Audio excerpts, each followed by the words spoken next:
भाई बहुत अच्छा सवाल किया है कि जालिमों को कैसे पहचानें और उन्हें जुल्म से कैसे रोकें। देखिए, सबसे पहले ये समझ लें कि जो संसार का सच्चा मालिक है वो कभी भी नहीं चाहता कि उसकी धरती पर फसाद फैले, कोई जुल्म करे, ज्यादती करे। मगर उसने ये दुनिया इंसानों का इम्तिहान लेने के लिए, टेस्ट लेने के लिए, परीक्षा लेने के लिए बनाई है। सबको जीवन का समय दिया है। अपनी रचना इंसान के अंदर रच दी है। चाहे तू अच्छाई पर चल या बुराई पर चल, जुल्म कर, ज्यादती कर, या तू जो है अच्छाई पर चल, किसी को तकलीफ़ ना देकर अपने मालिक की खोज कर, उसे राज़ी कर। हैं, असल जीवन मौत के बाद है। जो अच्छे कर्म करेगा अल्लाह को राज़ी करके जाएगा, वो मरने के बाद स्वर्ग में कामयाबी का जीवन पाएगा। और जो ईश्वरी रचना के खिलाफ चल के जाएगा, फसाद फैला के जाएगा, उसको नाराज़ करके जाएगा, वो मरने के बाद नरक की आग में सजा पाएगा। वैसे तो अगर हम गौर करें तो इस दुनिया में ज़्यादातर इंसानों की भीड़ ईश्वरी रचना के खिलाफ ही चलने वाली है, बुराई पर चलने वाली है। इस दुनिया में शैतानी माहौल है बुराई का। मगर जो लोग ज़्यादा ईश्वरी रचना के खिलाफ चलते हैं और धरती पर ज़्यादातर जुल्म, ज्यादती, कत्ल गारत फैलाते हैं, जो इंसानी शक्ल में जानवर बन जाते हैं, जो दिखने में तो इंसान होते हैं मगर असल में अंदर से बिगड़ी हुई अकल होते हैं, अकल से बीमार होते हैं, पागल होते हैं वो। मगर आम तौर पर लोग समझ नहीं पाते उनको। वो समझेगा जो कुरान मजीद को समझेगा, जो संसार के सच्चे मालिक का सच्चा ज्ञान समझेगा। अब ऐसे जालिम और अधर्मियों को, अधर्मी उसे कहते हैं जो ईश्वरी रचना के खिलाफ अधर्म पे चलने वाले हैं, शैतान के रास्ते पे चलने वाले हैं। ईश्वर के सही धर्म पर नहीं चलते वो। ईश्वर अल्लाह का सही धर्म क्या है कि उसकी बनाई हुई रचना के आधार पर बुराई पे न चल, अच्छाई पे चल। तो लिहाजा अच्छाई धर्म है और बुराई अधर्म है। तो ऐसे जालिमों की कर्मों से पहचान करें आप। जैसे मैं आपको छोटी सी एक मिसाल देकर समझाऊं कि मान लो कि भाई दो शख्स जो हैं, सिंगल रोड है कोई, मगर ज़्यादा चलने वाला है वो। दो शख्स जो हैं, एक ट्यूबवेल का जो पाइप होता है प्लास्टिक का, पानी का जो पाइप होता है मोटा वाला, उसको जो है रोड पे गिर दें खाली, यानी बिना पानी के। और ना कोई उनका कोई मतलब है वहाँ पाइप गिरने का, ना कोई पानी निकालना है उनको, कुछ भी नहीं करना है। खाली बस ऐसी जो है रोड पे से, पूरे रोड पे से पानी जो है पाइप डाल दें, इधर से इधर को पूरा रोड बंद कर दें। तो रोड तो उससे बंद नहीं होगा, लेकिन पूरे रोड पर पाइप डाल दें। अब मान लिया कोई ट्रक आया, बड़ी गाड़ी आई, सिंगल रोड है, तो अब वो गाड़ी में से उतरा, उसको रोका भी, रुक जा रुक जा रुक जा। जिसने पाइप बिछाया उसने रोका, वो रुका। अब डंडे और लग रहे हैं उनके हाथों में, कहने लगे कि भाई इस जो है ट्रक का टायर इस पाइप पर नहीं चढ़ना चाहिए। अब उसने, ट्रक वाले ने दिमाग लगाया कि यार ट्रक का टायर इस पाइप पर नहीं चढ़ना चाहिए, ऐसा हो ही नहीं सकता। जब मैं ट्रक निकालूंगा तो उन्होंने पूरे रोड पर पाइप गिर रखा है, पूरे रोड पर पाइप गिर रखा है। जब मैं ट्रक निकालूंगा तो जाहिर सी बात है पाइप, ट्रक टायर जो है चढ़ना है पाइप के ऊपर। अब वो सीधा आदमी था, उन्होंने कहा भाई कितनी देर लगेगी, तुम्हें पानी फानी निकाल लो यहाँ से, तुम्हें कितनी देर लगेगी यहाँ पर। उन्होंने कहा थोड़ी देर रुक जाओ। अब वो जो है रुक गया। अब पीछे जो है लाइन लग गई गाड़ियों की, भाई बड़ी गाड़ी थी, वो सिंगल रोड था, जाम लग गया पीछे, पूरा रोड जो है ट्रक ने घेर लिया। अब वहाँ से जो है मोटरसाइकिल भी नहीं निकल सकती है।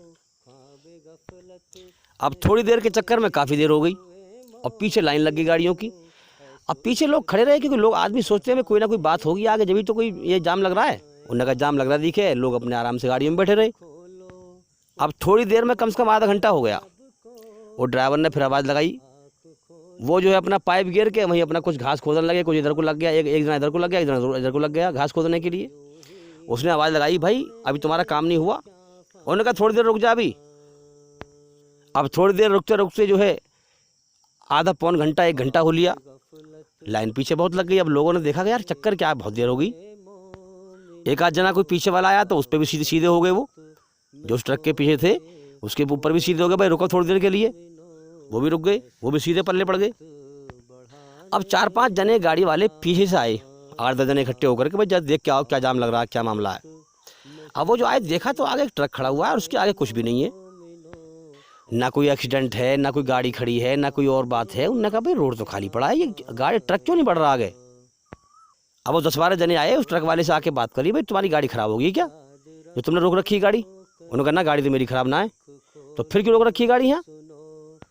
उन्होंने कहा भाई साहब ये जो आगे जो पाइप गिर रखा है ये आगे, ये 2 आदमी हैं, एक इधर, और इन्होंने जो है मुझे रोका और जो है मुझसे कहने लगे तुम्हारे ट्रक का पहिया मेरे पाइप पर ना चढ़ना चाहिए। अब मैंने सोची यार जब ट्रक निकालूंगा तो पहिया चढ़ना है पाइप के ऊपर, पाइप पूरे रोड पे लगा फैला हुआ है। अब मैंने कहा यार क्यों झगड़ा वगड़ा करो खामखा की, तो मैंने कहा क्यों झगड़ा करें। फिर मैंने इनसे पूछा भाई क्यों, मैं कितनी देर लग जाएगी, तो कहने लगे कि अभी थोड़ी देर रुक जरा। तो थोड़ी देर के चक्कर में 1 घंटा हो लिया और अभी ये पाइप हटाने को तैयार नहीं है यहाँ से।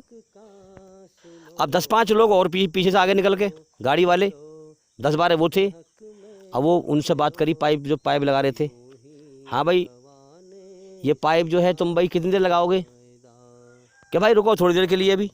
अरे भाई 1 घंटा हो लिया, यहाँ जो है लाइन लगी पड़ी है, जाम हो रहा है, रुको थोड़ी देर के लिए। तुम कर क्या रहे हो भाई ये बताओ, ये तुम जो पाइप यहाँ से डाल रखा है तुमने, तुम पानी निकालोगे यहाँ से। तो जब उनसे कहा कि भाई तुम पानी निकालोगे यहाँ से, तो कहने लगे कि नहीं। तो फिर तुमने पाइप भी गिर रखा है यहाँ पे। कहने लगे कि गाड़ी रुकवाने के मारे, गाड़ी क्यों रुकवा रहे हो भाई तुम। कहने लगे कि हमारे 100 रुपये गिरे हैं यहाँ अभी। 100 रुपये गिरे कि हाँ 100 रुपये हमारे खो गए हैं यहाँ अभी। अरे 100 रुपये खो गए हैं, जो तुम्हारा गाड़ी रुकवाने का क्या मतलब है 100 रुपये खोने से। तुमने गाड़ी क्यों रुकवाई है ये। उन्होंने कहा गाड़ी इसलिए रुकवाई है कभी गाड़ियों की हवा से 100 का नोट कहीं और दूर ना जाके खो जाए, गिर जाए कहीं दूर जाके हवा से, इसलिए गाड़ी रुकवा करके पैसे ढूंढ रहे हैं अपने हम, ताकि गाड़ियों की हवा ना चले। अब वो जहाँ जाम लग गया वहाँ काफ़ी पब्लिक इकट्ठी हो गई, पीछे से और लोग आ गए। अब वो उनकी बात सुन के वो एक दूसरे के चेहरे को देखें, यार ये कैसी बात कर रहे हैं, तो बड़े अजीब सी बात कर रहे हैं भाई, ये तो यार अकल से पागल है बिल्कुल।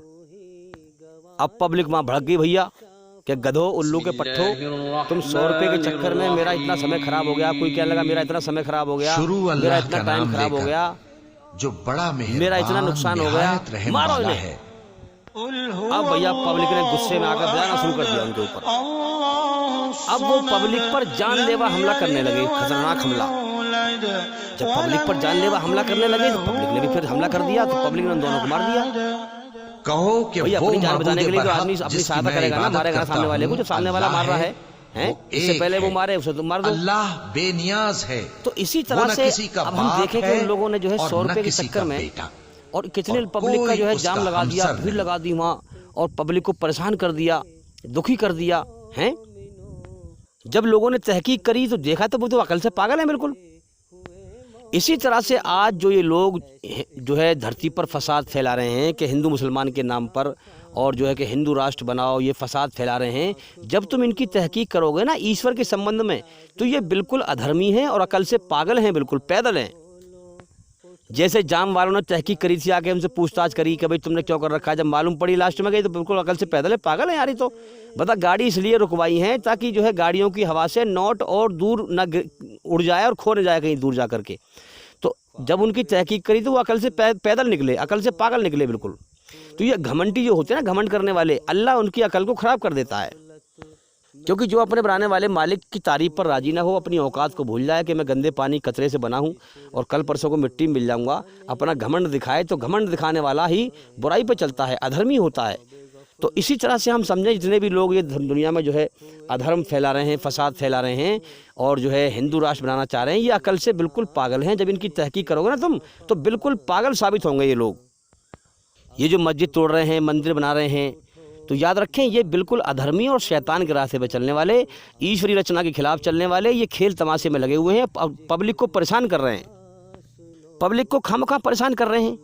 तो भाई अभी पब्लिक इनको समझ रही है, देख रही है, जान रही है कि ये कर क्या रहे हैं, इनके कर्मों को देख रही है।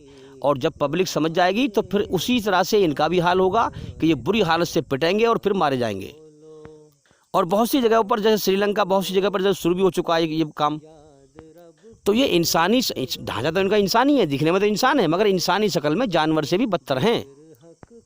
कुरान में कहा गया है जो अपने मालिक को ना पहचानता हो, सच्चे मालिक को, और उसकी बनाई हुई रचना के आधार पर जीवन न जीता हो, अच्छाई पर चलता हो, बुराई पर चलता हो, अधर्मी हो, वो जानवर से भी बदतर है। तो ये लोग ना तो खुद सुकून से रहते हैं और ना दूसरों को सुकून से रहने देते हैं, क्योंकि अल्लाह ईश्वर ने बुराई की तासीर बेचैनी रखी है।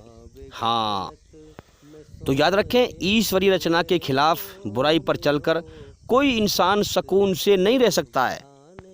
मेरे भाइयों, अल्लाह ईश्वर ने जीवन हमें इम्तिहान के लिए दिया है ताकि हम उसकी बनाई हुई रचना के आधार पर बिन देखे उसकी पहचान करें, उसकी खोज करें और अच्छाई पर चलें, बुराई पर ना चलें। हाँ, अल्लाह को आज दुनिया की हर चीज़ को नापसंद करके दुनिया धोखा है, यहाँ मौत कभी भी आ सकती है, ये जीवन बेकार है। उस मालिक की तरफ गौर करके और दुनिया की हर चीज़ को नापसंद करके अपने मालिक को पसंद करके उसे राज़ी करके जाए। हाँ, दिल में उसकी मोहब्बत लेके जाए, इसलिए उसने पैदा किया है। तो अल्लाह ताला ईश्वर देखना चाहता है कि सारी दुनिया की हर चीज़ को नापसंद करके, हाँ, और मुझ अकेले दुनिया बनाने वाले को पसंद करके मेरा प्यारा बंदा, हाँ, मेरा प्यारा पैदा किया हुआ इंसान, मेरा प्यारा बंदा बनकर कौन बनता है, कौन बन के आता है, मरकर मेरे पास लौट के आता है। जो प्यारा बंदा बन के जाएगा वो स्वर्ग में हमेशा का उसका इनाम पाएगा, मज़े का जीवन पाएगा, जिसमें एक कण के बराबर भी तकलीफ़ देने वाली चीज़ ना होगी। अब देखो ना, जो इंसान अपने मालिक को पहचान लेता है और अच्छा इंसान होता है, वो कभी भी धरती पर किसी को तकलीफ़ नहीं देता है। एक मुसलमान से पूछा कि भाई तुम्हारी कभी तहज्जुद की नमाज़ छूटी है, यानी तहज्जुद की नमाज़ फ़र्ज भी नहीं है और सुबह सुबह जो है तहज्जुद की नमाज़ पढ़ी जाती है, सुबह सुबह 3-4 बजे करीब में। तो उससे पूछा भाई तुम्हारी आज तक ज़िंदगी में, सारी ज़िंदगी में तहज्जुद की नमाज़ कभी छूटी है? तो उसने कहा कि हाँ, एक बार छूटी है। तो उसने पूछा कि भाई वो कैसे? तो उसने कहा कि मैं तहज्जुद पढ़ने के लिए उठा हैं, तो मैंने देखा कि एक आदमी मेरे पास, मेरे सामने सोया हुआ था और कोई रास्ता निकलने को था नहीं वहाँ से।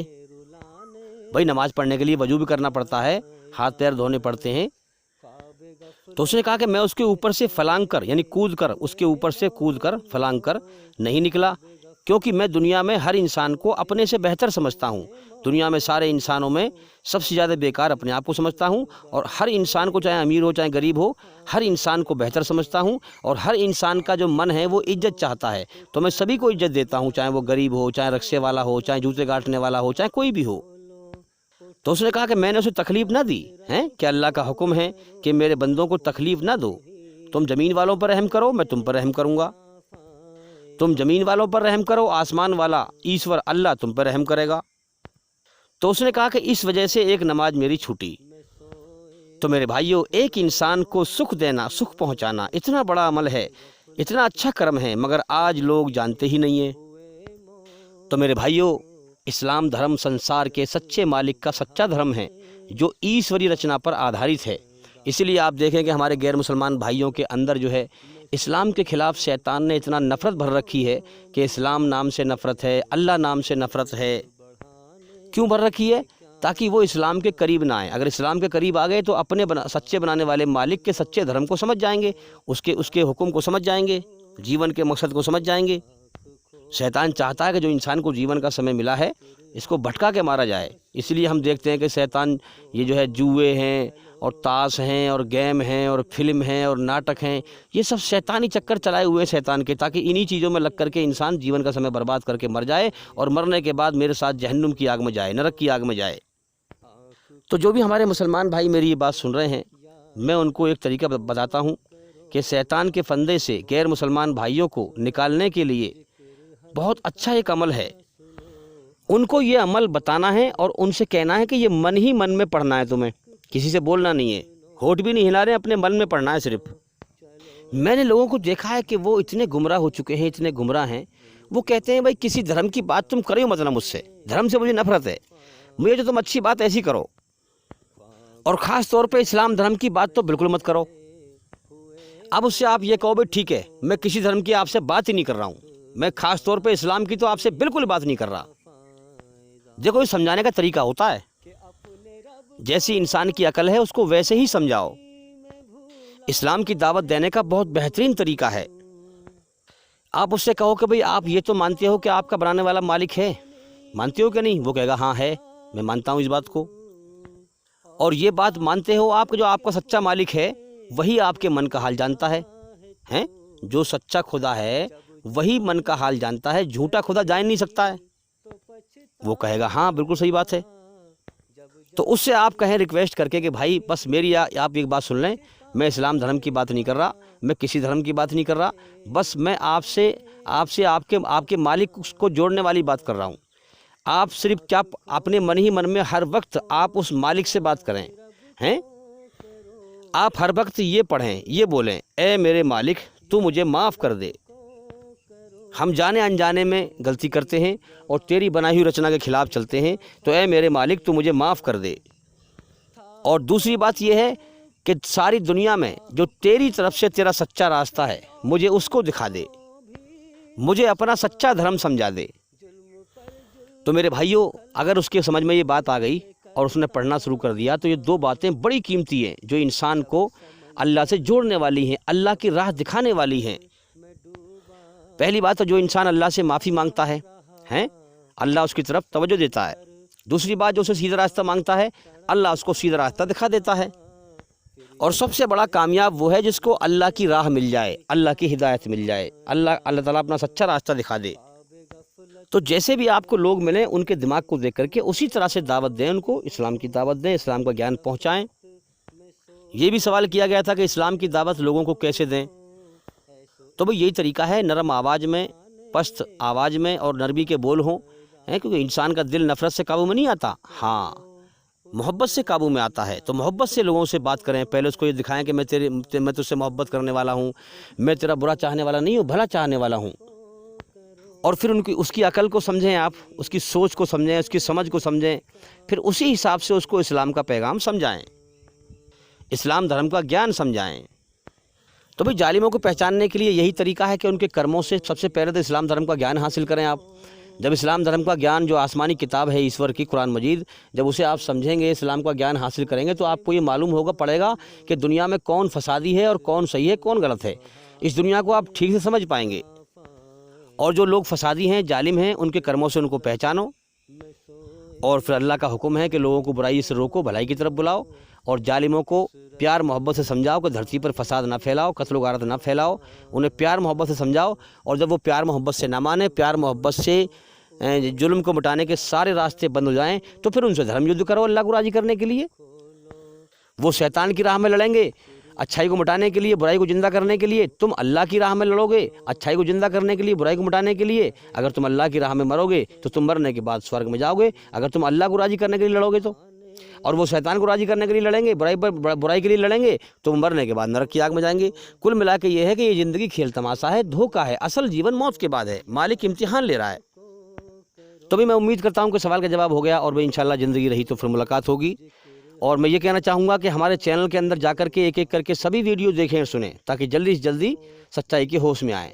तो भाई इंशाल्लाह ज़िंदगी रही तो फिर मुलाकात होगी। अस्सलामु अलैकुम वरहमतुल्लाहि वबरकातुहू। किन सांसों का मैं एतबार करूं जो अंत में मेरा साथ छोड़ जाएगी? किस धन का मैं अहंकार करूं जो अंत में मेरे प्राणों को बचा नहीं पाएगा? किस तन पे मैं अहंकार करूं जो अंत में मेरा आत्मा का बोझ नहीं उठा पाएगा? खुदा की अदालत में वकालत नहीं होती, और यदि सजा हो जाए तो जमानत नहीं होती, तो जमानत नहीं होती। अल्लाह के आगे साफ दिल से तौबा करो, उम्मीद है कि वो तुम्हारे गुनाह तुमसे दूर कर देगा और तुमको जन्नतों में जिनके नीचे नहरें बह रही हैं दाखिल करेगा। उस दिन अल्लाह पैगंबर सल्लल्लाहु अलैहि वसल्लम को और उन लोगों को जो उनके साथ ईमान लाए हैं रुस्वा नहीं करेगा, बल्कि उनका नूर ईमान उनके आगे और दाहिनी तरफ रोशनी करता हुआ चल रहा होगा। और वो अल्लाह से इल्तिजा करेंगे कि ऐ परवरदिगार, हमारा नूर हमारे लिए पूरा कर और हमें मुआफ फरमा। बेशक अल्लाह हर चीज पर कादिर है। लोगों का हिसाब आमाल का वक्त नजदीक आ पहुंचा है और वो गफलत में पड़े उससे मुंह फेर रहे हैं। उनके पास कोई नई नसीहत उनके परवरदिगार की तरफ से नहीं आती, मगर वो उसे खेलते हुए सुनते हैं। उनके दिल गफलत में पड़े हुए हैं। जो लोग अपने परवरदिगार से डरते हैं उनके बदन के रोंगटे उसे सुनकर खड़े हो जाते हैं, फिर उनकी खालें नर्म हो जाती हैं और दिल भी नर्म होकर अल्लाह की याद की तरफ मुतवज्जे हो जाते हैं। यही अल्लाह की हिदायत है। वो इससे जिसको चाहता है हिदायत देता है, और जिसको अल्लाह गुमराह रहने दे उसको कोई हिदायत देने वाला नहीं। जो लोग अपने परवरदिगार से डरते हैं उनके बदन के रोंगटे उसे सुनकर खड़े हो जाते हैं, फिर उनकी खालें नर्म हो जाती हैं और दिल भी नर्म होकर अल्लाह की याद की तरफ मुतवज्जे हो जाती हैं। यही अल्लाह की हिदायत है। वो इससे जिसको चाहता है हिदायत देता है और जिसको अल्लाह गुमराह रहने। जब तुम्हारे परवरदिगार ने फरिश्तों से कहा कि मैं मिट्टी से इंसान बनाने वाला हूं, जब मैं उसको दुरुस्त कर लूं और उसमें अपनी रूह फूंक दूं तो उसके आगे सजदे में गिर पड़ना। सो तमाम फरिश्तों ने सजदा किया मगर इब्लीस के वो अकड़ बैठा और काफिरों में हो गया। अल्लाह ने फरमाया कि ऐ इब्लीस, जिस शख्स को मैंने अपने हाथों से बनाया उसके आगे सजदा करने से तुझे किस चीज ने मना किया? क्या तू गुरूर में आ गया या ऊंचे दर्जे वालों में था? बोला कि मैं इससे बेहतर हूं कि तूने मुझको आग से पैदा किया और इसे मिट्टी से बनाया। फरमाया बस यहां से निकल जा, तू मरदूद है और तुझ पर क़यामत के दिन तक मेरी लानत पड़ती रहेगी। कहने लगा कि मेरे परवरदिगार, अच्छा तो मुझे उस रोज तक के लोग उठाए जाएं मोहलत दे। फरमाया कि तुझको मोहलत दी जाती है उस रोज तक जिसका वक्त मुकर्रर है। कहने लगा कि मुझे तेरी इज्जत की कसम, मैं इन सब को बहकाता रहूंगा। और जिसका नामा अमाल उसकी पीठ के पीछे से दिया जाएगा तो वो मौत को पुकारेगा और दोज़ख में दाखिल होगा और हर तरफ से उसे मौत आ रही होगी मगर वो मरने में नहीं आएगा। और उसके बाद सख्त अजाब होगा, जिन दर्द देने वाला अजाब होगा। वो चाहेंगे कि आग से निकल जाएं मगर उससे नहीं निकल सकेंगे और उनके लिए हमेशा का अजाब है। और जो काफिर हैं उनके लिए आग के कपड़े कता किए जाएंगे और उनके सरों पर जलता हुआ पानी डाला जाएगा। उससे उनके पेट के अंदर की चीजें और खालें गल जाएंगी और उनके मारने के लिए लोहे के हथौड़े होंगे। जब वो चाहेंगे कि उस रंजो तकलीफ की वजह से दोज़ख से निकल जाएं तो फिर उसी में लौटा दिए जाएंगे और कहा जाएगा कि जलने के अजाब का मजा चखते रहो। यही वो जहन्नम है जिसे गुनहगार लोग झुठलाते थे। वो दोज़ख और खौलते हुए गर्म पानी के दरमियान घूमते फिरेंगे। तो काफिरों, आज बहाने मत बनाओ, जो अमल तुम किया करते थे उन्हीं का तुमको बदला दिया जाएगा। इस्लाम की स्थापना किसने और कब की? इस्लाम की स्थापना अल्लाह ने की, आदम अलैहिस्सलाम को पहला नबी बनाकर। इस्लाम की स्थापना उस समय हुई जब अल्लाह ने आदम अलैहिस्सलाम को दुनिया में उतारा और कहा, जब मेरी तरफ से हिदायत आए तो उसकी पैरवी करना और जो लोग मेरी हिदायत की पैरवी करेंगे वो फायदे में होंगे। कुरान की सूरह बकरा की आयत 35 से 39 तक अल्लाह ने फरमाया, और हमने कहा कि ऐ आदम, तुम और तुम्हारी बीवी बहिश्त में रहो और जहां से चाहो बेरोक टोक खाओ पियो, लेकिन इस दरख्त के पास न जाना, नहीं तो जालिमों में हो जाओगे। फिर शैतान ने दोनों को उस दरख्त के बारे में फिसला दिया और जिस ऐशो निशात में थे उससे उनको निकलवा दिया। तब हमने हुक्म दिया कि बहिश्त बरी से चले जाओ, तुम एक दूसरे के दुश्मन हो और तुम्हारे लिए जमीन में एक वक्त तक ठिकाना और माश मुकर्रर कर दिया गया है। फिर आदम ने अपने परवरदिगार से कुछ कलिमात सीखे और मुआफी मांगी तो उसने उनका कसूर मुआफ कर दिया। बेशक वो मुआफ करने वाला है, बड़ा मेहरबान है। हमने फरमाया कि तुम सब यहां से उतर जाओ, जब तुम्हारे पास मेरी तरफ से हिदायत पहुंचे तो उसकी पैरवी करना कि जिन्होंने मेरी हिदायत की पैरवी की उनको न कुछ खौफ होगा और न वो गमनाक होंगे, और जिन्होंने उसको कबूल न किया और हमारी आयतों को झुटलाया वो दोज़ख में जाने वाले हैं और वो हमेशा उसमें रहेंगे। इस तरह इस्लाम की स्थापना अल्लाह ताला ने आदम अलैहिस्सलाम के जरिए की।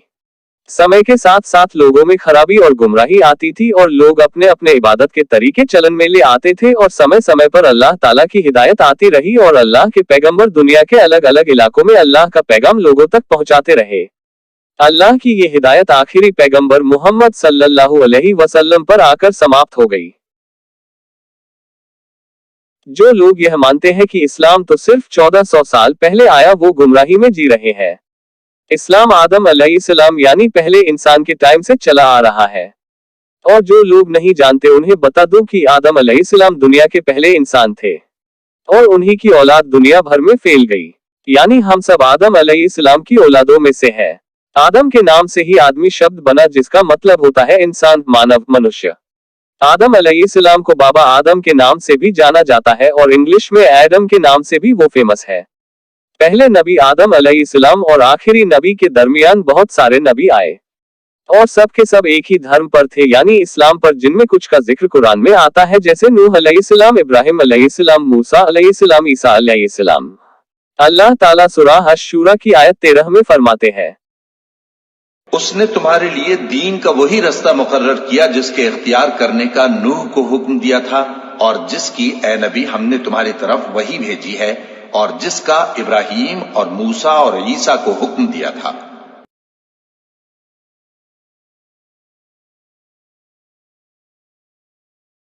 अब आपको यह पता चल गया होगा कि इस्लाम 1400 साल पहले नहीं आया और न ही मोहम्मद सल्लल्लाहु अलैहि वसल्लम इस्लाम के संस्थापक है। मोहम्मद सल्लल्लाहु अलैहि वसल्लम इस्लाम के आखिरी पैगंबर थे, न कि संस्थापक, और इस्लाम 1400 साल से भी ज्यादा पुराना धर्म है। इस वीडियो को और वीडियो में दी गई जानकारी को ज्यादा से ज्यादा लोगों तक पहुंचाएं ताकि जो लोग इस्लाम के खिलाफ झूठी बातें फैला रहे हैं उन पर लगाम लग सके।